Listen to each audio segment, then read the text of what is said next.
चिंचवड महानगरपालिकेमध्ये मोशी येथील कचरा डेपो परिसरामध्ये जो काय अपघात झाला त्या विषयाला धरून तिथे ज्या 9 लोकांचा मृत्यू झाला त्या परिवाराला न्याय मिळावा व ती घटना कशी घडली, कोणामुळे घडली, ज्याच्यामुळे घडली त्यांच्यावर खरंच कारवाई महानगरपालिकेकडनं केली जाते का, या सगळ्या विषयासाठी आम्ही सर्वजण मिळून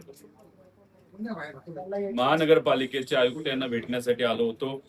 त्यांचा वेळ घेतला होता, पण हा मुद्दा महत्वाचा असल्यामुळे आणि आम्ही सर्वजण मोठ्या संख्येने येत असल्यामुळे अचानक त्यांना कदाचित काम लागलं असं आपल्याला म्हणावं लागेल, पण काय हरकत नाही. जे अतिरिक्त आयुक्त आहेत त्यांच्याशी आम्ही बोललो, भेटलो आणि मग ती चर्चा होत असताना एक तर आपण सगळ्यांनी समजून घ्यावं, ही जी घटना घडली आहे ते कुठल्याही परिस्थितीमध्ये पावसामुळे झाली आहे असं नाही. ही घटना म्हणजे मोशीमध्ये जो कचरा डेपो ढासळला आणि तो ढासळल्यामुळे 9 लोकांचा त्याच्यामध्ये मृत्यू झाला, त्याला पूर्णपणे कोण जबाबदार असेल तर महानगरपालिका जबाबदार आहे. महानगरपालिकेमध्ये असणारे ते विशिष्ट जे अधिकारी एन्व्हायरमेंटचे ते त्याच्यामध्ये जबाबदार आहेत. त्याच्याच बरोबर तिथे काम करणारी ज्यांना मोठ्या प्रमाणात करोडो रुपयाचं कॉन्ट्रॅक्ट जे दिलेलं आहे, अँटनी आणि लार्सन नावाची जी कुठली कंपनी आहे ती कंपनी त्याच्यामध्ये जबाबदार आहे. लिचेट मॅनेजमेंटचं काम WTP नावाच्या एका कंपनीला दिलेलं आहे, ते त्याच्यामध्ये जबाबदार आहेत. आणि ह्या अनुषंगाने इथं आम्ही या अतिरिक्त आयुक्तांना विनंती केलेली आहे की तिथे असणारे जे अधिकारी आहेत त्यांना काल निलंबित केलं. काही दिवसांपूर्वी असं आम्हाला कळालं असलं तरी निलंबित करून हे कुठेतरी त्या ठिकाणी चालणार नाही. बडतर्फ त्या सर्व अधिकाऱ्यांना करावं अशी मागणी त्या परिवाराच्या वतीने आणि नागरिकांच्या वतीने आम्ही केलेली आहे. कारण MPCB त्यांच्याकडनं नोटिसेस महानगरपालिकेला दिल्या गेल्या होत्या, त्याच्यामध्ये काही गोष्टी ह्या पाळल्या जात नाहीत.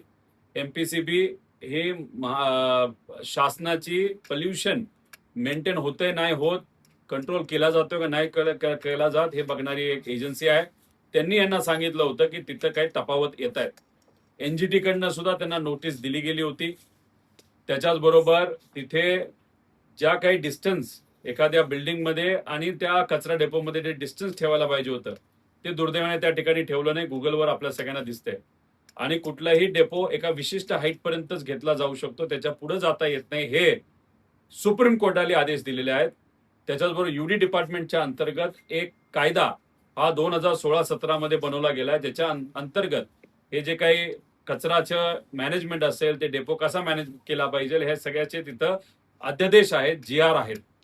आणि मग ह्या सगळ्याला बगल देत फक्त कॉन्ट्रॅक्टरला मदत व्हावी यासाठी इथं असणारे एन्व्हायरमेंटचे जे प्रमुख अधिकारी आहेत त्यांनी काम चुकारपणा केलाय, दुर्लक्ष केलेलं आहे कामाकडे आणि म्हणून दुर्दैवाने त्या ठिकाणी हा अपघात तिथं झालेला आहे. त्यामुळे तिथं त्याला बडतर्फ करावं ही आमची मागणी आहे. त्या कॉन्ट्रॅक्टरवर आणि कॉन्ट्रॅक्टरवर म्हणजे खालच्या कर्मचाऱ्यांवर नाही तर तिथे असणाऱ्या त्या कंपनीच्या डायरेक्टरवर व त्याच्याच बरोबर हे जे अधिकारी निलंबित झाले त्यांच्यावर मनुष्यवधाचा त्या ठिकाणी गुन्हा दाखल करावा अशी मागणी आम्ही केलेली आहे. तुम्ही जर बघितलं असेल काही दिवसांपूर्वी तिथे जी नवीन चिमणी म्हणजे जो प्रकल्प ज्या प्रकल्पाचं उद्घाटन नरेंद्र मोदी साहेबांनी केलं त्या नवीन प्रकल्पाची चिमणी 1-1.5 महिन्यापूर्वी ही दुर्दैवाने त्या ठिकाणी पडली. म्हणजे कामच इतकं खराब क्वालिटीचं झालं होतं, त्यामुळे कचरा तर आलाच पण कामच निकृष्ट असल्यामुळे तिथं त्या 9 लोकांचा मृत्यू त्याच्यामध्ये त्या ठिकाणी झाला. त्यामुळे ही एक मागणी आम्ही तिथं केलेली आहे. आणि त्याच्याच बरोबर महत्वाचं काय की तिथे जी कंपनी आहे त्या कंपनीला या लोकांना 25 लाखाची मदत जाहीर केलेली आहे. आता 25 लाखामध्ये इन्शुरन्स, ग्रॅच्युटी असं सगळं आहे. म्हणजे जो हक्काचा पैसा आहे जो मृत्यू झाला त्याचा तोच पैसा ही कंपनी दिली आणि उपकार करतोय असं सांगते. त्यामुळे या परिवाराला 1 कोटी प्रति परिवार त्या ठिकाणी देण्यात यावं असं आम्ही तिथं मागणी केलेली. शिक्षणासाठी सुद्धा काय मदत करणार आहे स्पष्टपणे तिथं सांगावं आणि महानगरपालिकेमध्ये या परिवारातल्या जे कोणी वारसदार असतील, ज्यांना त्या ठिकाणी तिथं काम देता येईल, महानगरपालिकेमध्ये काम द्यावं अशी आमची मागणी आहे. आणि तिथे असणाऱ्या त्या कामगारांच्या, मृत कामगारांच्या परिवाराला आम्हाला सांगितलं, आम्हाला राहायला घर नाही, त्यामुळे सरकारी योजनेच्या अंतर्गत महानगरपालिकेने आम्हाला त्या ठिकाणी घर द्यावं असं तिथं आम्हाला सांगण्यात आलेलं आहे. त्यामुळे याच्यामध्ये पूर्णपणे कोण जबाबदार आहे? तर अधिकारी जबाबदार आहे, तिथं कंपनी जबाबदार आहे आणि महानगरपालिका जबाबदार आहे. आणि महानगरपालिकेकडनं एक गोष्ट आम्हाला जाणवली, कुठेतरी कॉन्ट्रॅक्टरला पूर्णपणे वाचवण्याचा प्रयत्न इथं केला जात आहे. त्यामुळे असं न करता आम्ही त्यांना तिथं सांगितलंय की पुढच्या 10 दिवसामध्ये आम्ही हे जे पत्र दिलेलं आहे ते त्यांना दिलेलं आहे. या पुढच्या 10 दिवसामध्ये याच्यामध्ये कुठं ना कुठेतरी त्या ठिकाणी स्टेप्स घेतल्या गेल्या पाहिजे, कारवाई त्या ठिकाणी झाली पाहिजे, प्रक्रिया तिथं सुरू झाली पाहिजे. आणि जर तिथं झाली नाही तर 10-12 दिवसामध्ये आम्ही जेव्हा इथं येऊ तेव्हा आम्हाला दुसरा कुठला पर्याय राहणार नाही. गरिबाच्या वतीने, सामान्य लोकांच्या वतीने जर हे प्रशासन कामच करत नसेल तर मग आम्हाला इथं कुलूप या महानगरपालिकेला लावल्याशिवाय पर्याय नाही, अशी आजची परिस्थिती आहे. त्यामुळे या कॉन्ट्रॅक्टरच्या मागे इथे असणारे स्थानिक आमदार नेते महेश लांडगे आहेत असं आमचं ठाम मत आहे. आणि त्यांचा इथं कंट्रोल असल्यामुळे इथे असणारे अधिकारी घाबरतात. आणि तो जो कर्मचारी आहे ज्याला निलंबित केलंय पण बरतर्फ करण्याची प्रक्रिया अजून सुरू नाही झाली, तो अधिकारी हा खासमखास आमदाराचा असल्यामुळे या गरीब 9 लोकांचा मृत्यू होऊन सुद्धा त्या अधिकाऱ्याला वाचवलं जातंय. आणि आपल्या सगळ्यांना माहिती आहे की त्यांना डेप्युटी इंजिनियरची पद कदाचित येत्या काळामध्ये द्यायचंय.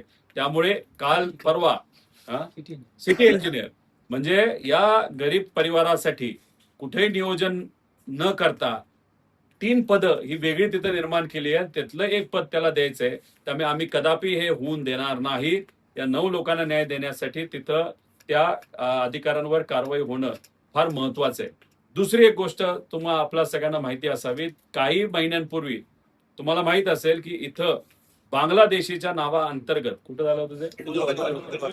कुदळवाडी या परिसरामध्ये सामान्य लोकांची घरं, दुकानं, फॅक्टरी या एका रात्रीत उद्ध्वस्त केल्या. 100 मशीन तिथं आल्या होत्या. 100 मशीन. का? तुम्हाला सगळ्यांना माहिती, तिथं काही प्रमाणात, मोठ्या प्रमाणात जमीन काही सत्ताधारी लोक हे हडपतायत, नाही तर त्यांनी कॉन्ट्रॅक्ट केले आणि तिथं मोठे प्रोजेक्ट करायचे, त्यासाठी 100 मशीन एका रात्रीत तिथं आणली आणि तुम्ही साफसफाई केली. पण दुर्दैव असं, ही घटना जेव्हा घडली होती आपल्या कचरा डेपोची, तिथं 4 मशीन फक्त आल्या होत्या. आणि 4 मशीन तिथं आल्यानंतर एक विशिष्ट मशीन लागते.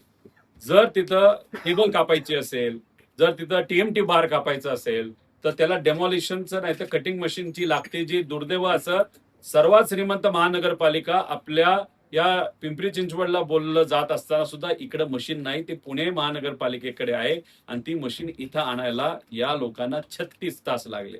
आणि 36 तास लागल्यामुळे खालच्या फ्लोअरमध्ये असणारे लोक जे तिथं अडकले होते त्यांना तिथं दुर्दैवाने काढता आलं नाही. जे काही आपले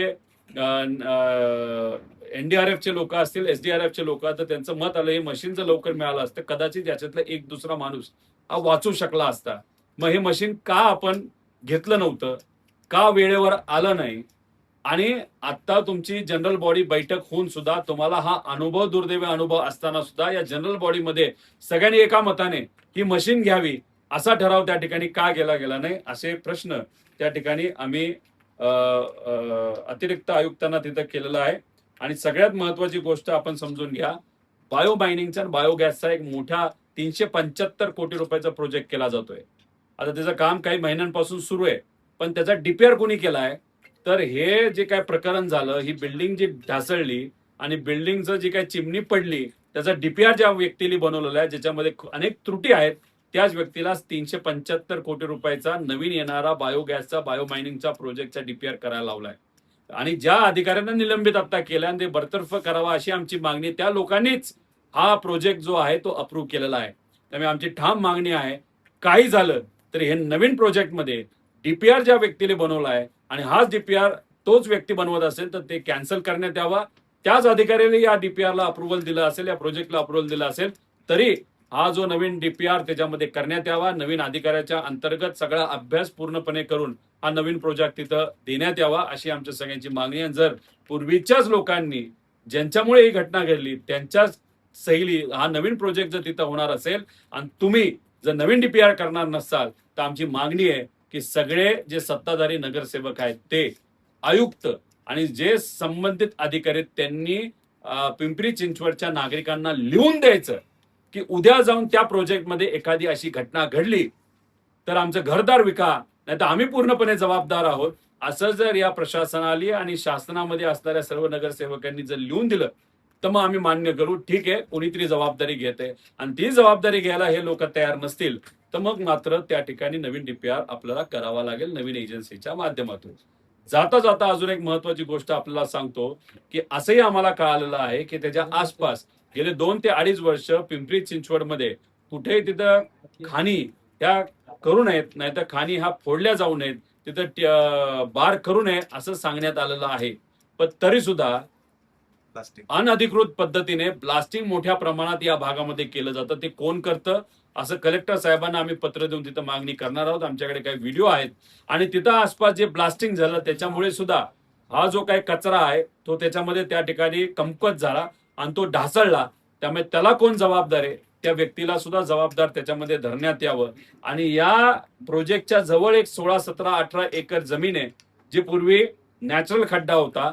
तशी नोंद ही कलेक्टरकडे पण आहे आणि या महानगरपालिकेकडे पण आहे. पण झालं असं की प्रोसेस न करता, म्हणजे प्रोसेस करण्यासाठी जो पैसा कॉन्ट्रॅक्टरला दिला गेला तो पैसा कॉन्ट्रॅक्टरने खाल्ला आणि न प्रोसेस करता तो पूर्णपणे कचरा त्या खाणीमध्ये नाही तर त्या वॉटर बॉडीमध्ये टाकण्यात आला, त्याच्या वर मुरूड टाकलं आलं. त्यामुळे एकतर हा प्रोसेस करायसाठी जो पैसा दिला, जो प्रोसेस नाही झाला, त्यात सामान्य लोकांचा ट्रेजरी मधला पैसा वाया गेला, कॉन्ट्रॅक्टरचा नफा त्याच्यामध्ये झाला आणि तो खड्डा बुजवून त्याच्यावर मुरुम टाकून त्याच्यावर टीडीआर 180 कोटी रुपयाचा अतिरिक्त ज्या लोकांनी घेतला त्याची मागणी आम्ही सर्वांनी केलेली आहे. आणि शेतकऱ्यांचं हेही मत आहे की लिचिट जे काही प्रोसेस करायला पाहिजे तो प्रोसेस केला जात नाही. खालून पाईपलाईन करून नदीत पवित्र आपल्या इंद्रायणी नदीमध्ये तिथं टाकला जातो, नाही तर आसपासच्या शेतकऱ्यांच्या त्या तळ्यात टाकला जातो. शेतकऱ्यांनी सुद्धा पत्र तिथं दिलेलं आहे. त्याच्यावर सुद्धा आमची मागणी आहे की त्याचा शहानिशा करून त्याच्यावर योग्य ती कारवाई करून आम्हाला त्या ठिकाणी सांगण्यात यावं. कारण आम्ही सुद्धा हिंदू आहोत, आम्हाला अभिमान आहे. इंद्रायणी नदी सगळ्यांची पवित्र नदी आहे आणि तिथं तुम्ही कचऱ्याचं पाणी आणि तिथं लिचिटचं पाणी जर मुद्दामून टाकत असाल प्रोसेस न करता आणि त्या प्रोसेस करण्यासाठी तुम्ही पैसे सुद्धा जर ओढबाडत असाल तर हे आम्ही कदापि त्या ठिकाणी होऊन देणार नाही. अशा सर्व मागण्या घेऊन पूर्णपणे महानगरपालिका जबाबदार आहे, कॉन्ट्रॅक्टर जबाबदार आहे. कॉन्ट्रॅक्टरच्या डायरेक्टरवर मनुष्यवादाचा गुन्हा त्या दाखल व्हावा आणि अधिकाऱ्यांना बडतर्फ त्या ठिकाणी करावं, निलंबित नाही. अशा सगळ्या मागण्या घेऊन आम्ही आयुक्तांना भेटलोय आणि त्यांना सांगितले पुढच्या 10 दिवसामध्ये याच्यावर आम्हाला उत्तर लागणार आहे आणि त्याच्यावर चर्चा करण्यासाठी परत एकदा 10-11 दिवसानंतर आम्ही येऊ आणि तेव्हा आल्यानंतर याच्यावर कुठंच काही कारवाई केली नसेल तर आम्हाला पर्याय राहणार नाही. तर महानगरपालिकेच्या लोकांच्या वतीने, नागरिकांच्या वतीने, त्या पीडित परिवाराच्या वतीने आम्हाला इथं कुलूप त्या ठिकाणी लावावं लागेल. आणि याच्यात जो कचरा 1200 टनाचा रोज येत होता, खरं तर 600 यायला पाहिजे, 1200 टाकला जात होता, आता फक्त 400 का 500 टन येतो आणि राहिलेला 500 टन हा नदीच्या पात्रात टाकला जातोय, नको त्या ठिकाणी टाकला जातोय. लोकांना त्याचा त्रास होत चाललाय. कचरा या महानगरपालिकेमध्ये आणि या शहरामध्ये मोठ्या प्रमाणात वाढत चाललेला आहे. आणि दुर्दैव असं याच्यासाठी तिथं कचरा नियोजनासाठी प्रॉपर्टी टॅक्सच्या माध्यमातून पैसा मोठ्या प्रमाणात सामान्य नागरिकांकडनं तिथं वसूल केला जातोय खरं, पण कचऱ्याची प्रोसेसिंग तिथं होत नाही आणि कचरा हा नदी काठामध्ये तिथं टाकला जातो. भाजपचेच तिथं कॉर्पोरेटर आहेत, ते सुद्धा कंप्लेंट दुर्दैवाने त्या ठिकाणी करून सुद्धा आयुक्त, नाहीतर इथं असणारं प्रशासन, नाहीतर या महानगरपालिकेचे जे कोणी तिथं मेयर असतील त्यांनी या बाबतीत कुठेही काही केलेलं दिसत नाही. त्यामुळे जर तुम्हाला कचरा प्रोसेसच करायचा नसेल तर मग सामान्य लोकांना तुम्ही टॅक्स लावूच नका. अशा सर्व मागण्या घेऊन आम्ही आयुक्तांना, अतिरिक्त आयुक्तांना भेटलेलो आहे आणि 10 दिवसानंतर परत एकदा आयुक्तांना आम्ही भेटू. दादा, या संपूर्ण प्रकरणामध्ये जेव्हा पहिली जीबी झाली त्यावेळेस राष्ट्रवादीच्या काही नगरसेवकांनी हा प्रश्न उपस्थित केला, तर त्या ठिकाणचे भाजपचे नगरसेवक त्यांच्या अंगावर धावून गेले. विक्टिम कार्ड खेळला गेला की बाबा घटना बाजूला राहिली, पण आमच्या इथं कचरा येतो, आम्ही कचरा येऊन देणार नाही. म्हणजे एकंदरीत तो विषय कुठेतरी डायव्हर्ट करण्याचा प्रयत्न झाला आणि त्यांनी राष्ट्रवादीच्या नगरसेवकांनी प्रश्न उपस्थित केला की याचा आका कोण आहे, तर तेव्हा त्यांना कुठेतरी हट झालं. म्हणजे जो विषय मूळ मुद्दा होता की यांना मदत व्हावी, कचरा डेपोचा विषय होता, तर तो बाजूला राहून यांनी विक्टिम कार्ड खेळला की आमच्या इथं कचरा येतोय, तो आम्ही येऊन देणार नाही आता यापुढे. त्याचा आकाश महेश लांडगे आहे हे आम्ही पूर्णपणे समोरासमोर त्या ठिकाणी सांगतो. आणि त्याच्याच बरोबर इथं काही राष्ट्रवादीच्या विरोधात असणाऱ्या ज्या नगरसेवकांनी मुद्दा मांडला असला तरी त्यांचा आवाज पूर्णपणे दाबण्याचा प्रयत्न केला. कारण मोठ्या प्रमाणात पैसा हा कचरा नियोजनातून, नाही तर तिथं ज्या काही कॉन्ट्रॅक्टला कंपन्या दिलेल्या आहेत त्याच्यातून मोठ्या प्रमाणात पैसा हा गोळा केला जातो. त्यातून मोठ्या प्रमाणात भ्रष्टाचार त्या ठिकाणी होतो आणि त्यामुळेच कदाचित भाजपच्या नगरसेवकांना त्या बाबतीत तिथं गोंधळ मुद्दामून वरून घालण्यात सांगितलं असावं असं आपल्याला म्हणावं लागेल. पण शांत बसून चालणार नाही. इलेक्शन आता कधीच महानगरपालिकेचं 5 वर्षानंतर असलं तरी आमची सुद्धा जबाबदारी आहे. अजितदादांबरोबर आम्ही सुद्धा प्रचारासाठी इथं फिरलेलो आहोत. अजितदादांनी हे मुद्दे भाषणामध्ये घेतले. आज दादा नाहीत म्हणून हे मुद्दे विसरून चालत नसतं. त्यांनी जो मुद्दा मांडला तोच सातत्याने आम्ही मुद्दा इथं घेत आहोत. त्यामुळे इथं जो काय भ्रष्टाचार आहे तो सातत्याने आम्ही आमचे सर्व पदाधिकारी मिळून आम्ही लोकांसमोर तो आणत राहू आणि इथं असणाऱ्या प्रशासनाला ठाम विचारत राहू. दादा, तुम्ही म्हणाल की लेक्चरचा जे कचरा आहे तो इंद्रायणी नदीमध्ये त्यांनी टाकण्याचं काम सुरू होतं असं आहे आणि एकीकडे 431 कोटीचं इंद्रायणी स्वच्छता करण्यासाठी टेंडर काढलेले, काय सांगायचं? आता त्या टेंडरमध्ये सुद्धा पैसा खायचा. बायोगॅसचा नवीन 375 कोटीचा प्रोजेक्ट, त्यात पैसा खायचा. याच्यामध्ये एकतर काम होत असताना पैसा खाणं एक झालं आणि काम चालवत असताना, तर त्याला आपण म्हणतो की ऑपरेट करत असताना जे काय प्रोसेस करायला पाहिजे, लिचेट प्रोसेस करायला खर्च लागतो. समजा 500 रुपये प्रति लाख लिटर, 10,000 लिटरला जर पैसे तिथे खर्च केला जात असेल तर तो जर खर्च न करता डायरेक्ट तसंच नदीत पाणी सोडलं तर त्यांना तसं घरी बसल्या बसल्या पैसा मिळणार आहे. त्यामुळे लिचेट प्रोसेसिंगला जी कंपनी आहे WTP का कोण, त्याचा एक खऱ्या अर्थाने अभ्यास करण्याची जरूरत आहे. त्याच्याच बरोबर कचरा मॅनेजमेंटमध्ये एक तर कचरा उचलायला पैसा दिला जातो. अनेक लोकांची कंप्लेन आहे की आम्हाला कळतच नाही गाडी कधी आली आणि काय आली. तोही तिथं पैसा आहे आणि तिथं आल्यानंतर प्रोसेस करण्यासाठी तुम्ही समजून घ्या, मोदी साहेबांनी ज्या प्रकल्पाचं उद्घाटन केल्यानंतर 1.5 महिन्यामध्ये जर तिथं चिमणी पडत असेल तर मग अप्रत्यक्षपणे मोदी साहेबांचा सुद्धा अपमान इथे असणाऱ्या काही ठराविक कंपनीने कॉन्ट्रॅक्टरने केला असं म्हणावं लागेल. मग असं म्हणायचं का की मोदी साहेब कुठल्याही प्रोजेक्टचं प्रकल्पाचं उद्घाटन केल्यानंतर तो 1.5-2 महिन्यामध्ये पडतोच, याच्या पुढे मोदी साहेबांनी कशाचंच उद्घाटन करू नये असं आपण म्हणायचं का? त्यामुळे ही काय चिमणी का पडली, कशी पडली? आम्ही जेव्हा आयुक्तांना विचारलं हो चिमणी पडली, ते म्हणले हो पडली. मग म्हणलं त्याचा रिपोर्ट, ते म्हणले नाही आता आम्ही बघतो, करायला लावतो. अरे पण रिपोर्ट म्हणजे आता चिमणी जर पडली असेल तर मशीन बंद आहे. मशीन बंद आहे तर प्रोसेसिंगला तुम्ही बिल कशाला काढताय, कशाला पेमेंट करताय? म्हणजे पैसे तर देणं चालूच आहे, चिमणी तर पडली म्हणजे प्रोजेक्ट तर बंद आहे. मोदी साहेबांनी प्रोजेक्टचं उद्घाटन केलं, खराब क्वालिटीचं काम झालं हे चिमणीवरनच आपल्याला कळलं. जर ते चांगल्या क्वालिटीचं झालं असतं, कचरा एवढा मोठा पडून सुद्धा जर चांगल्या क्वालिटीचं जर तिथं कन्स्ट्रक्शन असलं असतं कदाचित आत बसलेली माणसं मेली नसती. त्यामुळे हे सगळं खराब क्वालिटीचं नुसतं पैसा खाण्यासाठी, इथं भ्रष्टाचार करण्यासाठी ह्या सगळ्या गोष्टी झाल्यामुळे दुर्दैवाने या 9 लोकांचा मृत्यू त्याच्यामध्ये झालेला आहे. आणि हे लिचिटचं पाणी नदीत सोडल्यामुळे आरोग्याचे प्रश्न मोठ्या प्रमाणात जे वाढत चालले, त्यामुळे नागरिकांना, लहान मुलांना वेगळा त्रास होतो, तो वेगळाच. दादा, एकंदरीत पाहिलं तर जी ढासळलेली इमारत आहे ही अनधिकृत आहे.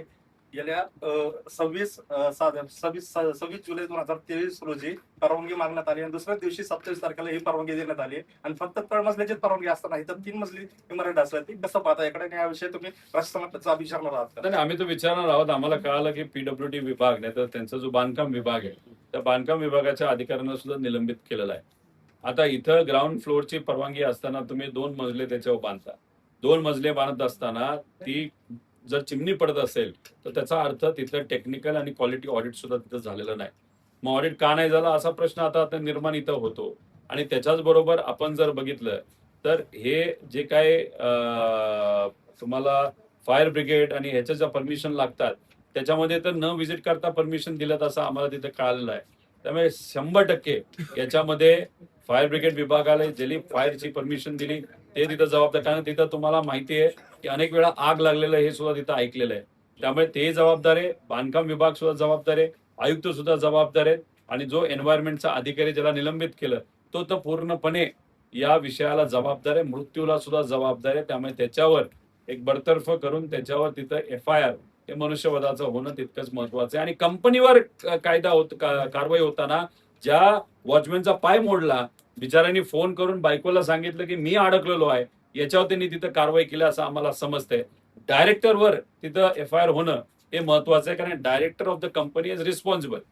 त्यामुळे कोणीही व्यक्ती डायरेक्टर असाच होत नसतो, जबाबदारी घेत असेल तर डायरेक्टर होत असतो. मग डायरेक्टरनी जर जबाबदारी घेतली असेल तर त्याच्यावर कारवाई व्हायला काय हरकत आहे, असा प्रश्न आम्ही आयुक्तांना त्या ठिकाणी अतिरिक्त आयुक्तांना विचारलाय. त्यांनी तो मान्य केलाय. आम्ही नक्कीच या बाबतीत विचार करून कशी कारवाई करायची याच्यावर विचार करू असं त्यांनी सांगितलं. बाबत आणखी एक महत्वाचा प्रश्न उपस्थित होता की जेव्हा ह्याचं उद्घाटन झालं होतं त्यावेळेस अनेक दावे करण्यात आले होते की इतके मेट्रिक टन म्हणजे दिवसाला जवळपास 500-600 मेट्रिक टन कचरा आम्ही तिथं प्रोसेस करू, म्हणजे जो काही वर्षानुवर्षाचा कचऱ्याचा डोंगर होता तो आम्ही काय महिन्यात सपाट करू. मात्र तसं झालं नाही आणि जो काही डोंगर त्या ठिकाणी बनला गेला इतक्या वर्षाचा त्याच्यावर प्रोसेस झालं नाही, फक्त दावे करण्यात आले. त्यामुळे कुठेतरी ही घटना झाल्याची भीती व्यक्त करण्यात येते. मग या संदर्भात मालकावर काही कारवाई होईल का? नाही, व्हायलाच पाहिजे. लिगली टेक्निकली मालकावर कारवाई व्हायलाच पाहिजे, ही तर आमची मागणी आहे. डायरेक्टरवर पण व्हायला पाहिजे. दुसरा मुद्दा तुम्ही समजून घ्या, तर 1200 टनचा कचरा येत होता.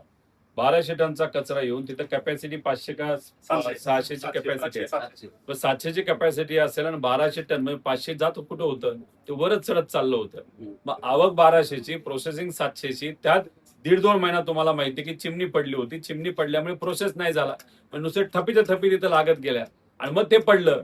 त्यामुळेच आपल्याला सांगतोय की याच्यात 100% महानगरपालिका अधिकारी ती कंपनी आहे ती याला जबाबदार आहे. आणि दुसरं एक आपण समजून घ्या की जे काय दुसरीकडे कचरा डेपो जो मंजूर झाला होता तो काही नेत्यांच्या सांगण्यावरनं जो कॅन्सल झाला, पर्यायी तर तुम्ही व्यवस्था करायला पाहिजे. तुम्हाला माहिती आहे कचरा रोज किती येतो आणि तो वाढत जाणार आहे. आता तुम्ही नदीच्या आसपास टाकायला लागलाय आणि त्यात तुम्ही लोकांकडनं कचरा प्रोसेस करायला पैसा घेताय, त्या कॉन्ट्रॅक्टरला तिथं पैसा देताय. त्यामुळे 100% याच्यामध्ये मोठा घोळ आहे आणि तिथं आवक किती होती, बिलं किती काढली याचा आता अभ्यास आम्ही करून तुमच्या समोर सगळे डिटेल्स आणू. दादा ताब्याचा एक प्रश्न आहे. आता पुनावळ्याची जी आरक्षित जागा होती ती काही सत्ताधारी जे खासदार आहेत, आमदार आहेत, यांच्या हट्टापायी ती जागा ताब्यात घेत नाहीयेत. जर समजा ती जागा जर ताब्यात असते तर आज ते 9 लोक जे आहेत ते जिवंत असते. काय वाटतं आपल्याला? नाही, 9 लोकांचा जिवंत राहण्याचा मुद्दा आहे. समजा तिथं काही अडचण येत असेल, ती जी काही अडचणी आम्हाला जी कळली, तिथं काही लोकांच्या जमिनी आहेत आणि तिथं त्यांना मोठे प्रोजेक्ट करायचे, नेत्यांच्या जमिनी आहेत, त्यामुळे त्यांना ते करायचं नव्हतं असं आम्हाला समजलेलं आहे. पण ठीक आहे, दुसरा पर्याय जमीन तर तुम्ही फायनल करा. दुसरं धोरणाप्रमाणे सुप्रीम कोर्टाचं धोरण आहे, त्यानंतर UD विभागाचं धोरण आहे कचरा व्यवस्थापनाचं, तुम्हाला पोल्युशन बोर्ड सांगतंय, तुम्हाला NGT सांगतंय आणि हे सगळं सांगून सुद्धा तुम्ही दुर्लक्ष करताय. मग लोकांच्या घराजवळच कचरा तिथं साठत गेला, जो साठत चाललाय, नदीजवळ जर साठत गेला, नाही तर जिथं कुठं ओपन जागा आहे, नाही तर खड्डे आहेत, नाही तर तळ आहेत, त्यात तुम्ही टाकत चाललेलं आहे. ह्याच्यामुळे आरोग्याची अडचण जी लोकांना होती तो वेगळा विषय आहे. त्यामुळे ह्या सगळ्या विषयांवर खऱ्या अर्थाने लक्ष देऊन काम करण्याची जरूरत आहे, आक्रमक होण्याची जरूरत आहे लोकांना न्याय देण्यासाठी. तो कचरा फक्त पिंपरी चिंचवडचा नव्हता, आळंदी साईडचा, चाकणचा, इकडचा, इंदोरचा पण बाजूचा पण आळंदी ठेकेदारांच्या आणि अधिकाऱ्यांच्या फायद्यासाठी. आता म्हणजे तुमचं मत आहे की ते महानगरपालिकेच्या नावावर बाहेरून कचरा आणला गेला, बिलिंग झालं असेल, मग फार महान काम महानगरपालिका करते आणि पैसा म्हणजे इथं टँकर माफिया आहेत, इथं वाळू माफिया आहेत, इथं जमीन माफिया आहेत, इथं खडी माफिया आहेत आणि आता कचरा माफिया झालेत असं आपल्याला म्हणावं लागेल. आणि TDR माफिया तर राहिलंच माझं. ते TDR माफिया आहे ते 16 एकराचं, ते आम्ही मागितले माहिती. विभागीय आयुक्तांची सध्या कमिटी चालू आहे, परंतु राज्य शासनाने कमिटी SIT वगैरे SIT झालेली आहे. 13 तारखेला SIT झालेली आहे. त्यांचं वेगळ्या पद्धतीने तिथं तपास सुरू राहील. त्याच्याच बरोबर NGTने सुद्धा वेगळी कमिटी तिथं फॉर्म केलेली आहे. त्यामुळे या दोन्ही रिपोर्ट महिन्याभरात येणार होता. प्रायमरी रिपोर्ट 13 तारखेला येईल अशी अपेक्षा आहे. त्यामुळे 13 तारखेला रिपोर्ट काय येतो हे आम्ही सुद्धा त्याच्यामध्ये लक्ष ठेवून आहोत. दादा, आपण महापालिकेत आता अतिरिक्त आयुक्तांना भेटला, काय नेमकी चर्चा झाली, तुम्हाला काय आश्वासन दिलं, काय काय अधिकार आहेत? अधिकाऱ्यांनी काय सांगितलं का तुझ्या मागण्या? नाही, अधिकार आता खरं आयुक्त इथं असणं महत्वाचं होतं. अचानक त्यांना काय काम लागलं हे साहेब, आणि काम लागलं तर लागलं. इथले आमदार सुद्धा मुंबईला गेलेत असं आम्हाला कळतं. काय हरकत नाही. इथं अतिरिक्त आहेत, पत्र दिलंय, ऑफिशियली इन्व्हाइट केलंय, इन्व्हाइटची सही त्या ठिकाणी घेतलेली आहे. त्यामुळे आता हा प्रोटोकॉल आमच्याकडनं पूर्ण झालेला आहे. आता त्याच्यात प्रोसिडिंग सुद्धा आम्हाला त्याचा रिपोर्ट द्या असं सांगितलेलं आहे.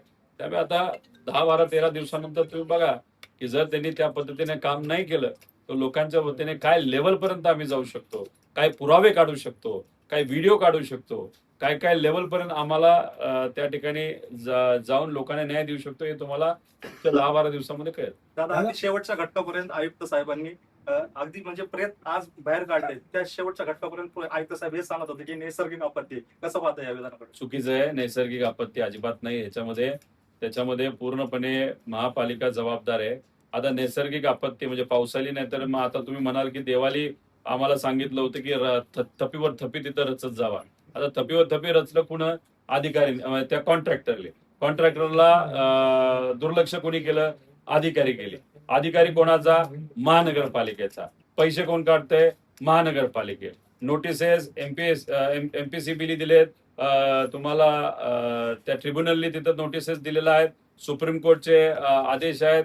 इतरी असून दुर्लक्ष कोणी केलं? अधिकारी केलं. मग अधिकारी असाच दुर्लक्ष करत नाही ना, त्याला कुठं ना कुठं तिथून पाकिटं काहीतरी मिळत असतील. त्यामुळे याला पूर्णपणे हे प्रशासन जबाबदार आहे आणि प्रशासन जबाबदार असताना जे मुरुम टाकायला पाहिजे होता तो सुद्धा टाकला गेला नाही, पण बिलं काढली गेली. त्यामुळे हे सगळं जर बघितलं तर ह्याच्यात मोठे लोक भ्रष्टाचाराच्या माध्यमातून इन्व्हॉल्ड आहेत आणि या मनुष्यवादामध्ये म्हणजे ज्या लोकांचा मृत्यू झाला त्याला ते सुद्धा जबाबदार असू शकतील. दादा या प्रकरणामध्ये संजय कुलकर्णीचं नाव सातत्याने समोर येते. त्यांना निलंबित केलंय, तुम्ही म्हणताय बडतर्फ करा त्यांना. मात्र नागरिकांची मागणी होती की त्यांच्यावर सदोष मनुष्यवादाचा गुन्हा दाखल व्हावा. मात्र अशी चर्चा आहे की कोणाचे तरी खास आहेत ते संजय कुलकर्णी म्हणून. महेश लांडगेंचे खास आहेत, वेगळं काय. त्याच्याच बरोबर आपण जर बघितलं तर ते जे संजय कुलकर्णी जे आहेत त्यांना बडतर्फ करावा ही आमची पहिली मागणी आहे आणि त्याच्याच बरोबर त्यांच्यावर FIR करण्यात यावा मनुष्यवधाचा, हे सुद्धा त्या ठिकाणी आम्ही मागणी आज तिथं पत्राच्या माध्यमातून केलेली. आणि तुम्हाला अजून एक सांगतो, त्यांना कसले इंजिनियर बनवायचं? सिटी इंजिनियर त्यांना बनवायचे. त्यासाठी एक वेगळं पद सुद्धा निर्माण केलेलं आहे. आता त्या पदावर सुद्धा त्यांना बसून देणार नाही आणि त्यांना या पदावर सुद्धा आम्ही राहून देणार नाही आणि त्यांच्या FIR झाल्याशिवाय आम्ही तिथे राहणार नाही. मध्यंतरी स्टँडिंग कमिटी चेअरमननं एक प्रकरण बाहेर काढलं होतं 60 कोटीचं. त्या 60 कोटीच्या प्रकरण काढल्याच्या नंतर त्यांनी आयुक्तांनी एक समिती गठीत केली आणि त्या समितीवरती पालिकेचेच लोक त्या ठिकाणी ठेवण्यात आले. खरं तर ही समिती एखादा न्यायाधीश असेल, जो रिटायर असेल, अशीच गठीत व्हायला पाहिजे. मात्र असं कुठेही झालेलं नाहीये. त्यांचेच लोक गुन्हेगारही त्यांचेच आणि समिती पण त्यांची. नाही आता त्या विषयात येतो. आता मी सकाळी पुणे विद्यापीठात गेलो होतो.